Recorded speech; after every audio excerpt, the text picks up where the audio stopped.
পুরান ঢাকার লালবাগে একটি প্লাস্টিক গোডাউনে আগুন লাগার ঘটনা ঘটেছে এবং আগুন নিয়ন্ত্রণে কিন্তু এই মুহূর্তে ফায়ার সার্ভিসের মোট 11টি ইউনিট কিন্তু পুরো দমে কাজ শুরু করেছে। এবং যেমনটি দেখতে পাচ্ছেন যে এই মুহূর্তে কিন্তু মূলত 6 তলার যে একটি ভবন, সেই ভবনে মূলত প্রথমে আগুন লাগার ঘটনা ঘটে এবং তারপরে কিন্তু একটি ভবন থেকে অন্য ভবনে কিন্তু সেই আগুনের যে শিখা সেটি ছড়িয়ে পড়ে। এবং আমার সামনে যেটি দেখতে পাচ্ছেন যে 6 তলার যে ভবন, সেই ভবনটিতে কিন্তু প্রথমে আগুন লাগার ঘটনা ঘটে এবং তার পরবর্তীতে কিন্তু সেই ভবন থেকে আগুন ছড়িয়ে কিন্তু আসলে আরও পাশের দুটি ভবনে কিন্তু ছড়িয়ে পড়েছে এবং সেই আগুন কিন্তু নিয়ন্ত্রণের চেষ্টা করছে ফায়ার সার্ভিস। এবং পাশেই যে বুড়িগঙ্গা নদী রয়েছে, সেই বুড়িগঙ্গা নদীর থেকে আসলে পানি তুলে কিন্তু সেই পানি ব্যবহার করে নেভানো হচ্ছে আগুন। ফায়ার সার্ভিস সূত্রে আসলে যেমনটি জানা গিয়েছে যে দুপুরে দেড়টায় কিন্তু আগুন লাগার খবর পায় ফায়ার সার্ভিস এবং ফায়ার সার্ভিসের প্রথম টিমটি ঘটনাস্থলে পৌঁছায় 1টা 15 মিনিটে এবং লালবাগের 2টি, হাজারীবাগের 2টি, পলাশী থেকে 2টি ছাড়াও আরও মোট 5টি সহ মোট 11টি ইউনিট কিন্তু এই মুহূর্তে এই আগুন নিয়ন্ত্রণের কাজ করছে।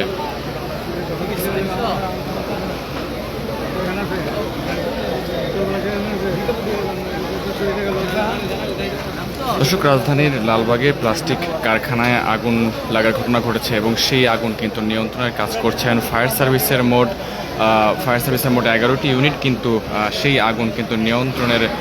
কাজ করছেন এবং সেই আগুন কিন্তু এখনও কিন্তু নিয়ন্ত্রণে আসেনি। এবং রাজধানীর যেই প্লাস্টিক কারখানা, সেটি কিন্তু বর্তমানে দেখতে পাচ্ছেন যে এই কারখানাটি কিন্তু বলতে গেলে একেবারে ঘিঞ্জির একটি পরিবেশের মাঝখানে এবং এই ভবনে আসলে প্লাস্টিক কারখানা কতটুকু নিরাপদ সেটিও কিন্তু আসলে বিষয়। এবং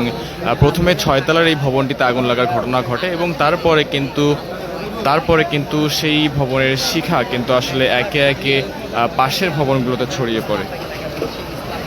এবং ফায়ার সার্ভিসের যেই মিডিয়া সেল থেকে আমরা যেমনটি জানতে পেরেছি যে বেলা 1:30টার দিকে আসলে তারা আগুন লাগার খবর পান এবং তারপরে আসলে তারা সাথে সাথেই 2টি ইউনিট এখানে পাঠান এবং পরবর্তীতে কিন্তু এখন পর্যন্ত মোট 11টি ইউনিট আসলে এখানে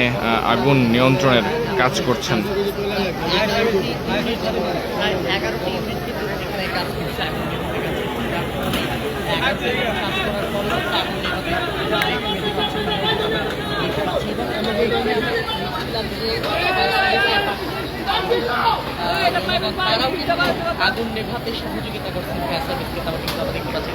দেখতে পাচ্ছেন শুধু ফায়ার সার্ভিস নয়, ফায়ার সার্ভিসের সঙ্গে সঙ্গে আসলে যারা এলাকাবাসী রয়েছেন, স্থানীয় যারা এলাকাবাসী রয়েছেন, তারাও কিন্তু আসলে এই আগুন নিয়ন্ত্রণের কাজে আসলে সাহায্য করছেন। যেমনটি বলতে চাই যে আসলে রাজধানীর পুরান ঢাকার লালবাগ এলাকায় একটি প্লাস্টিক কারখানায় কিন্তু আগুন লাগার ঘটনা ঘটেছে এবং আগুন নিয়ন্ত্রণে ফায়ার সার্ভিসের মোট 11টি ইউনিট আসলে ঘটনাস্থলে কিন্তু আগুন নেভানোর কাজ করছেন। এবং আজ ঠিক দুপুর 1:30টার দিকে কিন্তু এই আগুন লাগার খবর পায় ফায়ার সার্ভিস এবং তারপরে কিন্তু ফায়ার সার্ভিসের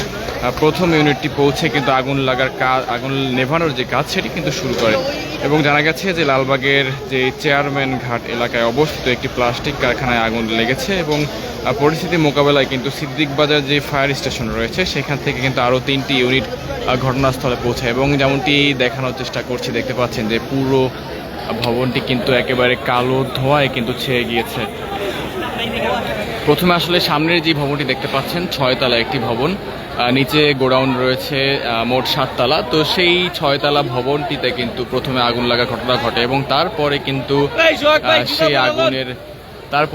সেই আগুনের শিখা কিন্তু চারপাশে ছড়িয়ে যায়, যার ফলে কিন্তু পাশের আরও 2টি ভবনে কিন্তু আগুন লাগে। এবং এই আশেপাশের যতগুলো ভবন রয়েছে সবগুলো ভবনের মানুষ কিন্তু আসলে এখন বলতে গেলে একটি যেই আতঙ্কে রয়েছে, কারণ একটি বাসার সাথে আরেকটি বাসা কিন্তু একেবারে পাশাপাশি লাগানো, যার ফলে এক ভবন থেকে কিন্তু অন্য ভবনে আগুন খুব সহজেই ছড়িয়ে যেতে পারে।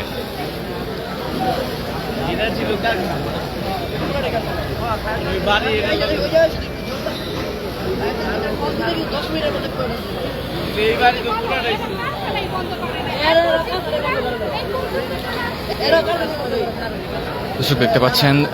লালবাগের যে বেড়িবাঁধ এলাকা, সেই বেড়িবাঁধ এলাকায় কিন্তু একটি যে ঠিক সকালের পরপরই, অর্থাৎ আমরা যেমনটি জেনেছিলাম যে ফায়ার সার্ভিস কিন্তু খবর পেয়েছে ঠিক 1:30টার দিকে, এবং ফায়ার সার্ভিসের কাছে আসলে ফোন আসে তখন ঠিক ঘড়ি কাটায় 1:30, ঠিক সেই সময় কিন্তু ফোন আসে যে লালবাগের এই বেড়িবাঁধ এলাকায় আসলে আগুন লাগার ঘটনা ঘটেছে, এবং তার পরবর্তীতে কিন্তু ফায়ার সার্ভিসের প্রথম ইউনিটটি কিন্তু এই এলাকায় পৌঁছায়, এবং তারপরে কিন্তু তারা কিন্তু আগুন কিন্তু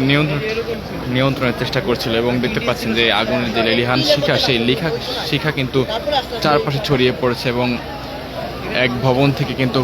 আগুন কিন্তু অন্য ভবনে ছড়িয়ে পড়েছে।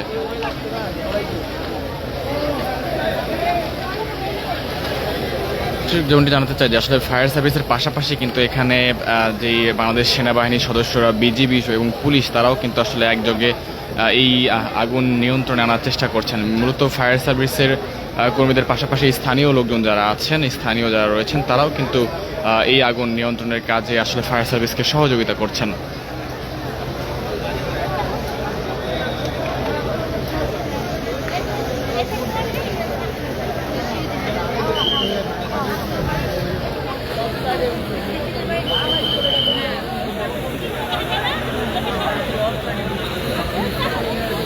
আশেপাশের যে ভবনগুলো রয়েছে সেই ভবনগুলো থেকে কিন্তু আসলে পানি দেয়া হচ্ছে, যাতে আসলে যেই পুরো ভবনটি, 6তলা যে পুরো ভবন, সেই ভবন পুরোটিতেই কিন্তু আসলে আগুন ছড়িয়ে পড়েছে, এবং পাশে আসলে নদী থাকার কারণে কিন্তু পানি পেতে কিন্তু একটু সুবিধা হচ্ছে, কিন্তু এক ভবন থেকে আগুন অন্য ভবনে ছড়িয়ে পড়তে কিন্তু বেশি সময় লাগছে না।